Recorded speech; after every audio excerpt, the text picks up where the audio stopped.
Hi friends, நான் உங்கள் Yogalakshmi decoration from Mayiladuthurai.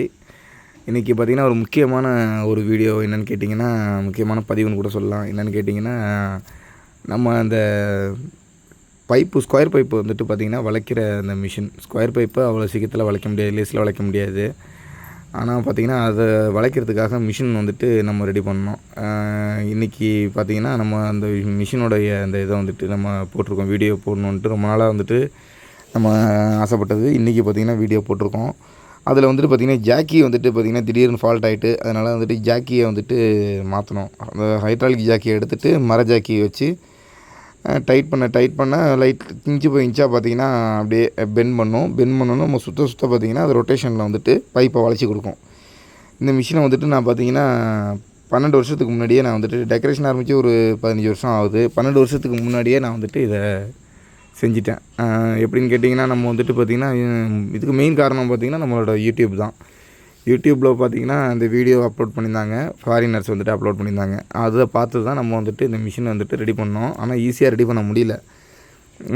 10 டேஸாக பார்த்திங்கன்னா நைட்டு ஒரு 9-10 மணிக்கு மேலே எனக்கு ஒரு 2 ஹவர்ஸ் பார்த்திங்கன்னா இதுக்கு ஸ்பெண்ட் பண்ணி ஒவ்வொன்றும் பார்த்திங்கன்னா ஒவ்வொரு அளவையும் வந்துட்டு மார்க் பண்ணி அதுக்கு தனியாக வந்துட்டு ப்ராப்பராக பிளான் பண்ணி நம்ம வந்துட்டு நோட்டில் என்ட்ரி பண்ணிவிட்டு தான் நம்ம வந்துட்டு பார்த்திங்கன்னா அந்த ஒர்க்கை ஸ்டார்ட் பண்ணோம்.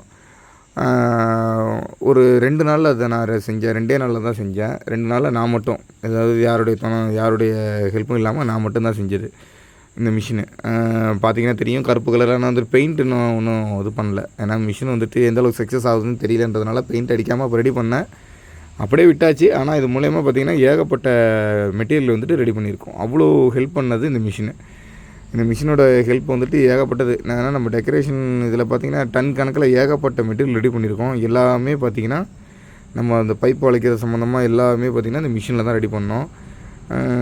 ஆரம்பத்தில் வந்துட்டு இந்த மிஷினை நான் ரெடி பண்ணுறேன்னு சொன்னப்போ ஏகப்பட்ட பேர் வந்துட்டு நம்மளை இலக்காரணமாக தான் பார்த்தாங்க. ஏன்னா இந்த மிஷினை போய் எப்படி செய்ய முடியும் அப்படின்னு. நாம் அப்படி நம்ம வந்துட்டு பார்த்திங்கன்னா எடுத்த விஷயத்தை வந்துட்டு பின் வைக்கவே இல்லை. முயற்சியை வந்துட்டு விடவே இல்லை. விடாமுயற்சியாக இருந்த அந்த மிஷினை செஞ்சோம். 12 வருஷம் ஆகுது. இன்றைக்கும் பார்த்திங்கன்னா அதில் தான் நம்ம வந்துட்டு ரெடி பண்ணிகிட்ருக்கோம். ஆனால் அன்றைக்கி இருக்கிற காலகட்டத்தில் பார்த்திங்கன்னா மிஷின் வந்துட்டு ரேட்டு கூட கோயம்புத்தூரில் மட்டும் தான் கிடைக்கும். இண்டஸ்ட்ரியலில் தான் கிடைக்கும். நம்ம வந்துட்டு இங்கே கிடையாது. இங்கே நாகை டிஸ்ட்ரிக்டில் எங்கேயுமே கிடையாது. நம்ம வந்துட்டு அப்போயே பார்த்திங்கன்னா நமக்கு ஆன செலவுன்னு பார்த்திங்கன்னா அப்போ வந்துட்டு 8000 ரூபாய்க்கு செஞ்சோம் இந்த மிஷின். நான் தான் அந்த ஜாக்கிலேருந்து பேரிங்லேருந்து எல்லாமே வாங்கினா 8000 செஞ்சேன். இன்றைக்கி பார்த்திங்கன்னா மிஷின் வந்துட்டு 25,000 30,000 ரூபா கோயம்புத்தூரில் விற்கிது. இந்த வீடியோ பிடிச்சிருந்ததுன்னா லைக் பண்ணுங்கள், ஷேர் பண்ணுங்கள், கமெண்ட் பண்ணுங்கள். எல்லாருக்கும் தேங்க்ஸ். நன்றி.